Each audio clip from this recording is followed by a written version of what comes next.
El mercado de Jamaica lo tiene todo, y esta temporada decembrina no es la excepción, pues aquí, propios y extraños, encuentran todo lo necesario para vivir la tradición de las fiestas de fin de año.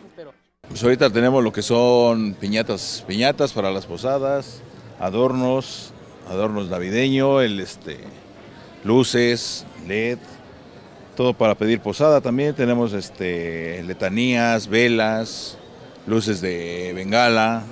Tanto comerciantes como visitantes que acuden a este mercado ubicado en la esquina de Congreso de la Unión y Avenida Morelos, al sureste del centro histórico, aseguran que comprar en el tradicional centro de abasto tiene muchas ventajas, pero la más importante es el ahorro. En este lugar, los precios de los artículos están al alcance de todos y para muestra un botón.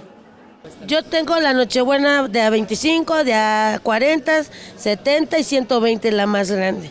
Ya dependiendo cuántas lleven, les damos un precio económico.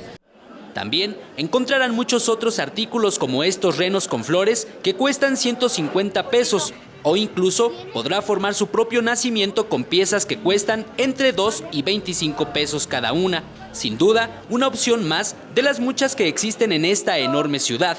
Con imágenes de Javier Cordero, Eric Pinto, 21 Noticias.